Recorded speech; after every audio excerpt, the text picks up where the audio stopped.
अनाया एक नौजवान लड़की कॉलेज से वापस आते ही सबसे पहले अपना पसंदीदा सीरियल देखने के लिए दौड़ती थी। एक दिन कॉलेज के बाहर उसकी दोस्त मेरा ने पूछा, क्या तुमने कल वाला एपिसोड नहीं देखा? अनाया ने हल्की मुस्कुराहट के साथ जवाब दिया, यार मेरे पास और भी काम है, कभी कभार छूट जाता है। लेकिन मैं हर एपिसोड वक्त पर देखती हूँ, मुझे रिपीट नहीं पसंद। अच्छा बाय, मैं चलती हूँ। कॉलेज के बाद अनाया घर पहुंची और देखा कि शाम के वक्त का कीमती लम्हा करीब था। वो फौरन घर में दाखिल हुई, बगैर जूते उतारे बैग सोफे पर रखकर टीवी ऑन करके सीरियल देखने बैठ गई। लेकिन इसकी वालिदा प्रिया ने नसीहत की, बेटी शादी की उम्र हो गई है, लड़का देखना चाहिए और तुम मुसलसल टीवी देख रही हो। अनाया ने मासूमियत से कहा, उम्मीद दिन में खाना सीख लूंगी, लेकिन रात को मेरा अपना वक्त है। चंद दिन बाद अनाया के वालिद राजीव ने एक अच्छे खानदान का लड़का दिखाया जिसका नाम अरहान था और उसके घराने के अफराद दोस्ताना और खुश मिजाज थे।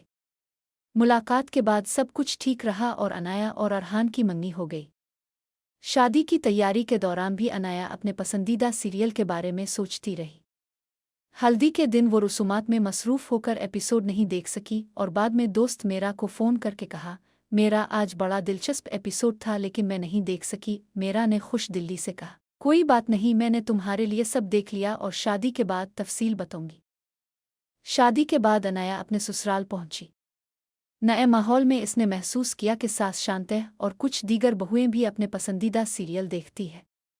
शांतह ने कहा, बेटी तुम इस घर की सबसे बड़ी बहू हो, जिम्मेदारियां भी तुम पर हैं। अनाया मुस्करा कर बोली, जी अम्मा, दिन में खाना सीख लूंगी लेकिन रात को अपना सीरियल ज़रूर देखूंगी।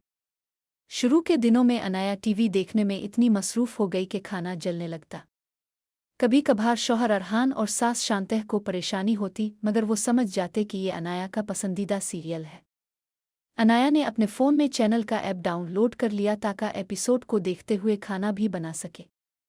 इससे घर वाले खुश हुए और अनाया का शौक भी बरकरार रहा। एक दिन अनाया बुखार की वजह से बीमार हो गई। अरहान ने फ़ौरन इसे डॉक्टर के पास ले जाकर मालूम किया कि वो बीमारी में मुब्तला है। अस्पताल में पड़ी हुई अनाया ने सोचा, मेरा सीरियल न देखने का दुख बहुत बड़ा है। इसके दोस्त मेरा ने फ़ोन करके एपिसोड की तफसील बताई, जिससे अनाया खुश हुई। सेहतयाब होकर अनाया घर वापस आई और फ़ोन से सीरियल देखते हुए खाना भी तैयार करती रही। हर शाम वो अपने पसंदीदा सीरियल को देखती और इसी दौरान खाना पकाती। घर वाले भी खुश और मुतमईन थे कि अनाया जिम्मेदार भी है और अपना शौक बरकरार रखती है। अनाया और अरहान की जिंदगी में मामूलात के साथ छोटी छोटी खुशियां भी शामिल हो गईं। कभी सब्जी काटना, कभी दूध और चाय की देखभाल और एपिसोड के बारे में दोस्तों से बात करना, ये सब कुछ अनाया के शौक और जिम्मेदारी के तवाज़ुन को जाहिर करता है। इस कहानी से ये सबक मिलता है कि नौजवान ख़वातीन अपनी पसंद और जिम्मेदारियों के दरमियान तवाज़ुन कायम कर सकती हैं और मोहब्बत, शौक और जिम्मेदारी को एक साथ निभाना मुमकिन है।